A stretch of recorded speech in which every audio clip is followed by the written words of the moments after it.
family, welcome to the Doris-DG Sikahemaa channel. My name is Doris Sikahemaa, and today I'm here with another topic. But today this is a different topic. This is a parenting topic. I'm a mom. I have 4 beautiful children, and today we are just going to talk about the growing girl, the importance of helping your girl adapt to a role. My number one reason for doing this is because I have 3 girls and I've seen them go through puberty, and especially menarche, that is the first menstruation of a girl, the changes that goes through the body, the mental state of the child, and how we can help her and how we can get her prepared through menstruation, ovulation, and menstruation. So my daughters have gone through menarche, the first menstruation, and they are actually young women. And when your child is about to have a menstruation, there are things you have to pay attention as a woman. Number one is noticing that your child becomes very private. She becomes very private, very reserved about certain things, about her body, her appearance, and how she tries to have privacy. And even she will tell you that I need privacy. And why is the girl asking for privacy? Why is she in need of privacy? Why is she in need of security and all that? One is because of the hormones. She's developing breasts, she's developing her back, that is her bum, and that is as a result of the hormones that is being developed in her, like the estrogen and the progesterone that is developing in her, makes her develop breasts, develop curves, shapes, and make her aware of her body. So some of the girls, they will start considering exercise and having a smaller waist. Some are looking for bigger breasts. Some wish they have bigger breasts. Some wish they have big behinds and all that.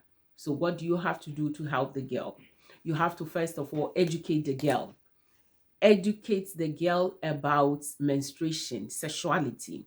So you start by telling the girl that before, when the girl is able to reason and understand, people start at 7, age 8.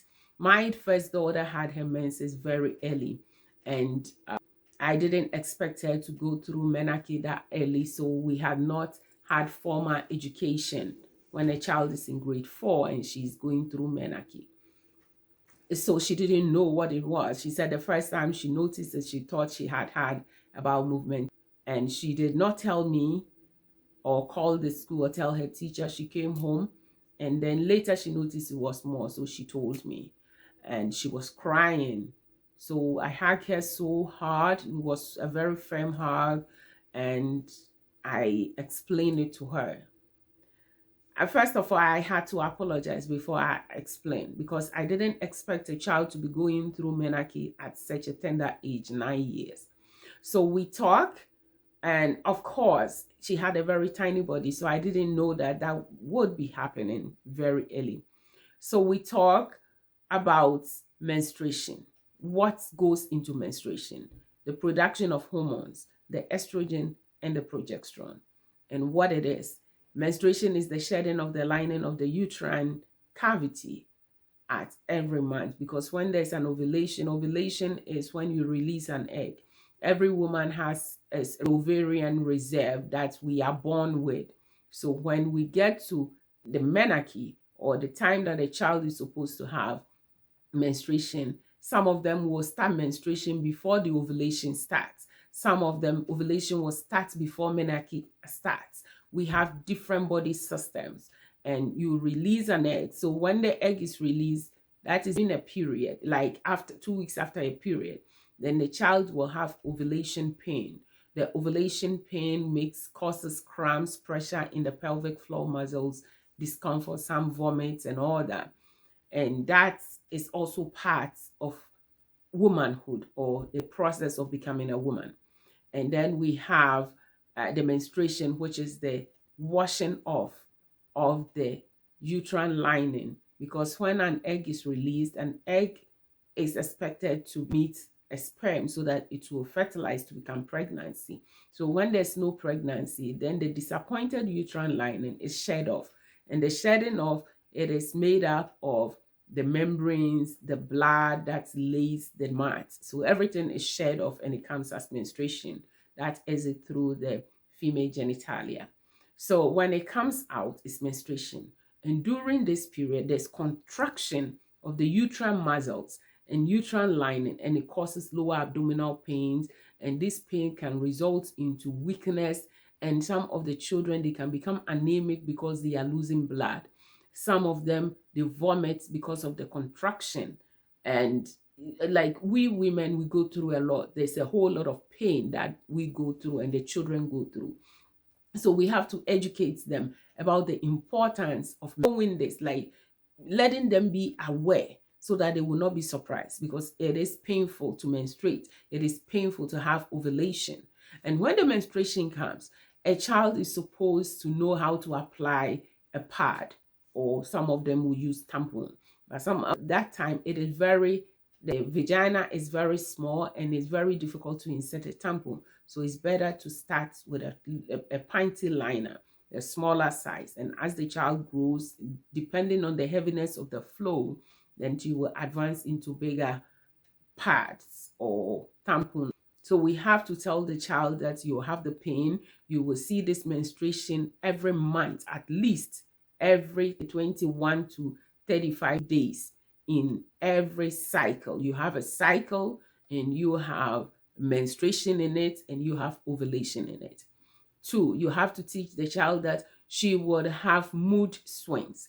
There will be a time that your child doesn't want to talk to you. She is in the room because she's about to be menstruating, or she's menstruating, or she is in ovulation. So we have different mood, and these are controlled by the hormones.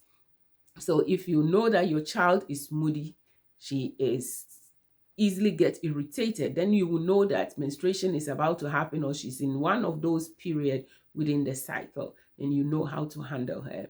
And at this time, you have to get a pad. I call it emergency pack, or emergency bag, or emergency box. So that box has an underwear. It has a pad, or normally 2 underwears. It has a pad. It has a wipe, and it has maybe toilet roll or tissue in there. If you use tampon, you can add a tampon. And other children also have extra pants, either jeans or sweatpants in their backpack. So in case there's a stain or emergency, then they can change into it. You have to teach them how to dispose of their used pad or tampons. That is teaching them how to take it off, wrapping it, putting it, when you go to the public washroom, there is a special bin that collects that. You teach her that. And then you also tell them to wash their hands. Very good frequent hand washing before and after changing their pads, because there are microorganisms on their hands and you don't want to contaminate the area because you get infection. You have to wash your hands after and before. And how you teach them to shave, how to clean the whole area nicely and keep it clean. And some of them, you give them piece of towel, colored towel, red, blue, black, little pieces of face towel, so that they put soap and wash the area nicely, how to tidy it up. Because this time, the 4th thing is the children, they sweat because of the hormones. So the hormones causes them to sweat and have this extra odor. So you have to teach them how to use deodorant to apply to the armpits. Some of them, you can use lemon. If it's very strong, you can use lemon or lime. You wash it, use it in the armpits, leave it there for 5 to 10 minutes, and then you wash it off. Make sure it's always shaved so that when there's hair, it traps the sweat and it makes it more smelly. So make sure these areas are kept clean.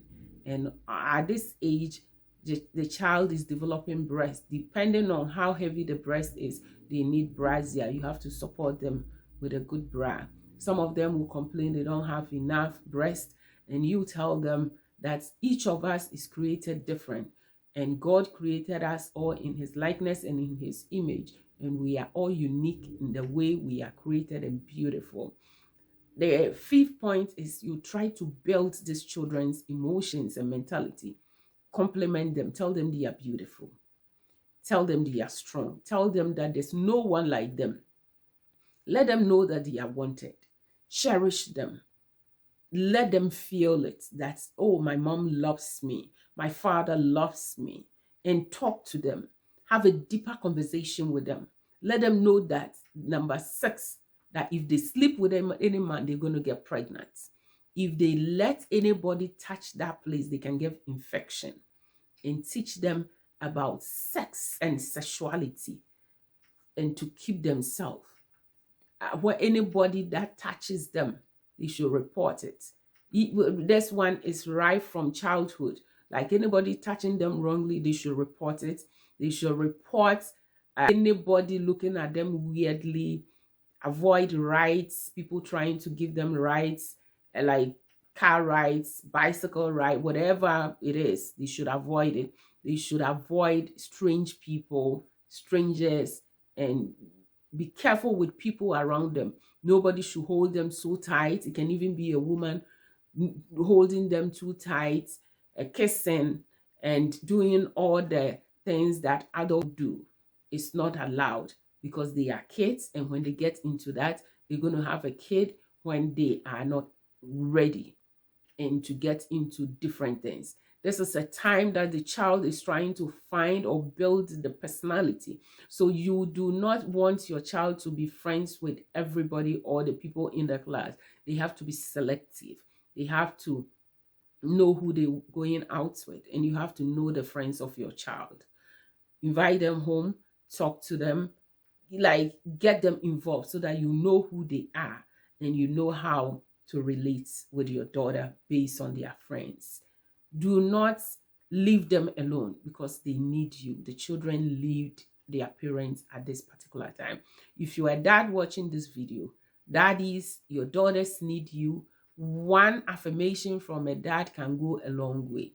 Like a dad, when you tell your daughter you're beautiful, you tell your daughter there's none like you, and I believe in you.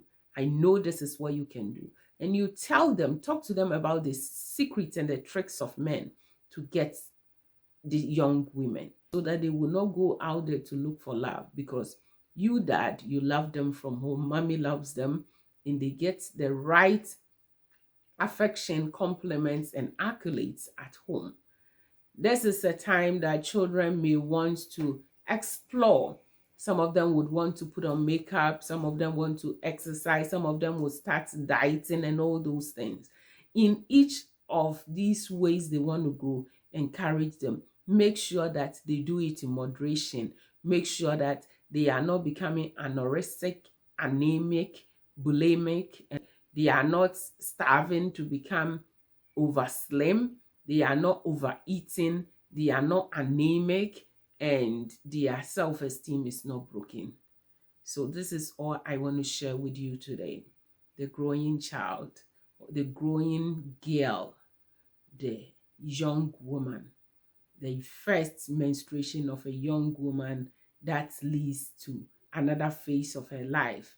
It's a very challenging moment. So support your children.